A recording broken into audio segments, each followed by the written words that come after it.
문제는 국가에서 이미 무료로 해주는 보장까지 또 가입해서 쓸데없이 돈 내고 있는 경우가 많다는 겁니다. 보험은 이제 가입보다 이것부터 체크를 하셔야 합니다. 영상 시청 전 구독과 좋아요, 알림 설정 꼭 한 번씩 눌러주세요.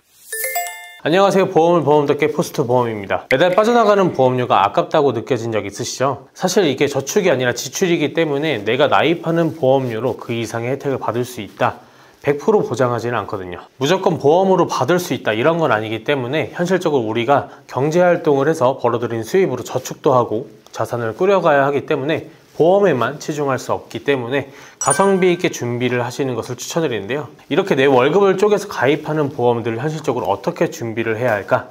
사회 초년생이든 은퇴를 준비하시는 분들이든 누구든 보험을 가입을 하실 때 정말로 필요한 보험이 아니라면 들지 않는 게 맞습니다. 사람들마다 필요하다고 느끼는 부분들은 다른데요.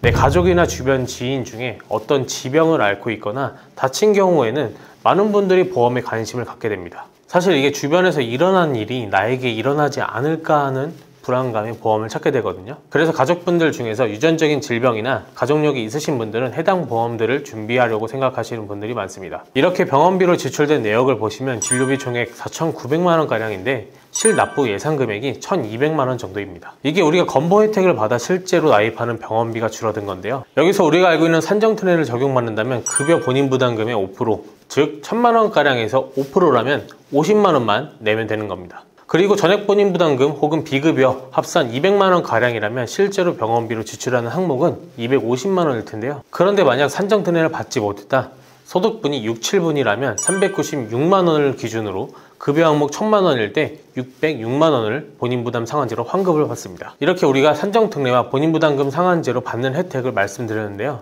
여기서 가장 중요한 핵심이 비급여 항목입니다. 우리가 비급여 항목은 건강보험 혜택을 받지 못해 부담이 클 수밖에 없는데요. 실손보험이 아무래도 이 부분을 보장해주기 때문에 앞으로 실손이 본인부담금이 줄어들지만 이제는 그 실손도 믿지 못합니다.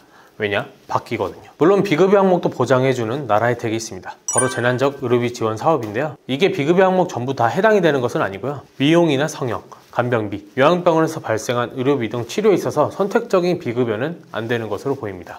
중위소득 100% 기준 이하이거나 200% 이하인 분들도 신청이 가능한데요. 본인 부담 의료비 총액이 연소득 20%를 초과되신 분들은 신청하실 수 있습니다. 연간 5천만원 한도 내에서 지원이 가능하고요. 우리가 기본적으로 나라에서 혜택을 받는 것을 제외하고 보통 보험을 가입을 하실 때 실손보험과 종합보험 하나씩은 가입을 하게 됩니다. 실손보험 많은 분들이 아시다시피 세대별로 본인 부담금에 대한 비율이 달라지지만 점점 새로운 실손에 맞춰지고 있습니다. 왜냐? 갱신으로 보험료가 올라가다 보니 아무래도 부담을 느끼는 소비자분들께서는 새로운 실손으로 전환을 하시거나 새로 가입을 하시는 경우들이 많은데요. 그럼 점점 시간이 갈수록 새로운 실손으로 가입해 본인 부담이 커지게 된다면 병원비 지출에 대한 부담을 느끼게 되니까 다른 보험들을 더 가입해야 하는 것은 아닐까 생각을 하실 텐데요. 그럴 때일수록 우리는 기본에 충실한 보험 점검과 설계가 필요하다고 생각을 합니다. 우리가 최소한 이렇게 준비는 해두는 게 좋다 이렇게 생각하셔야 할 만한 부분은 암, 뇌, 심장 진단비, 수술비, 그리고 그 외 치료비나 가성비 특약들인데요.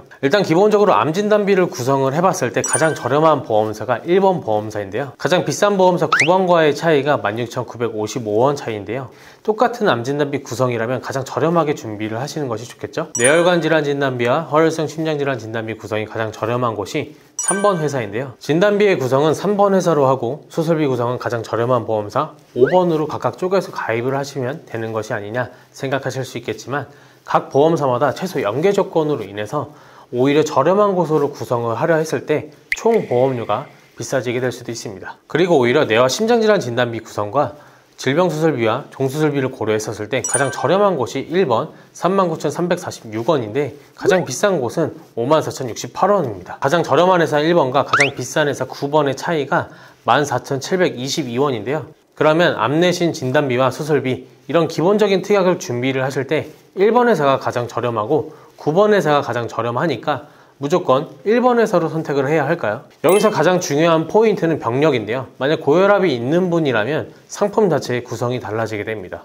암 같은 경우에는 아무래도 고혈압이 있더라도 표준체로 인수가 가능하기 때문에 보험료에 대한 할증이나 유병자 보험으로 준비를 하시지 않는 게 훨씬 더 저렴합니다. 하지만 2대 진단비인 뇌혈관 질환 진단비와 허혈성 심장질환 진단비는 표준체로 준비를 하시면 할증 보험료가 붙거나 유병자 보험으로 가입을 하셔야 하는데요. 둘 중 저렴한 보험사로 선택을 하셔야겠죠. 만약 고혈압이 있는데 말씀드렸던 보험사 중 가장 저렴한 회사 1번 보험사로 준비를 하시면 안 됩니다. 하나의 보험사로 준비를 하시면 아무래도 굳이 더 비싼 보험료를 내면서 가입을 하시게 되거든요. 그게 무슨 말이냐면 유병자 상품으로 준비를 하신다면 아무래도 말씀드렸던 금액보다 훨씬 더 비싸지게 되는데 굳이 암 같은 경우에는 유병자 상품으로 준비를 해서 비싸게 내지 않아도 된다는 뜻입니다. 고혈압이 있지만 암 진단비는 표준체로 준비하실 수 있기 때문에 훨씬 더 저렴하게 준비를 하실 수가 있는데요. 고혈압을 할 정도는 뇌혈관과 허혈성 심장질환 진단비와 수술비 이 두 가지를 유병자 상품으로 준비를 하시면 하나의 보험사로 준비를 하시는 것보다 훨씬 더 합리적으로 준비를 하실 수 있습니다.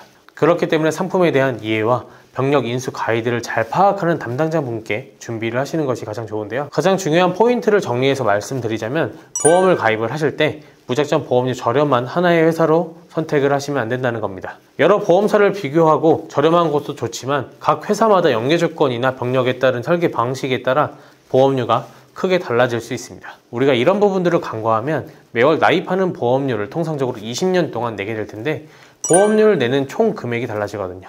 그렇기 때문에 무작정 보험료 비교보다는 객관적이고 합리적으로 설계를 하실 수 있는 분께 설계를 받으시는 것을 추천드립니다. 갖고 계신 보험의 보장이나 보험료 등을 점검해서 합리적으로 가입을 하셨는지, 그리고 보험을 추가적으로 가입을 하실 때 중복보장이나 기가입된 해당 보험의 보장과 약관 내용 등을 면밀하게 파악해서 추가적인 가입이 합리적인지 아니면 리모델링으로 진행을 하시는 게 훨씬 더 나으실지 제대로 파악을 해줄 수 있는 분과 소통을 해주셨으면 좋겠습니다. 보험도 너무 많이 가입하시지 않으셨으면 좋겠습니다. 오히려 부담되는 보험은 독이 될 수도 있고요. 보험을 어떻게 가입을 했던 불필요한 보험이었거나 너무 비싼 보험 상품을 가입을 하셔서 앞으로 낼 돈보다 새로 가입해서 내는 게 더 합리적이지 않다면 유지를 하시는 게 가장 좋은데요. 현실적으로 알아보기는 정말 어렵죠. 오늘 영상을 보시고 보험 점검이나 보험 설계를 받아보고 싶으신 분들은 우측 상담번호로 전화를 주시거나 영상 더보기란에 카톡 상담 신청을 해주시면 친절하게 답변 드리도록 하겠습니다. 다음에도 더 좋은 영상으로 찾아뵙도록 하겠습니다. 감사합니다. 본 광고는 심의 기준을 준수하였으며 유효기간은 심의일로부터 1년입니다.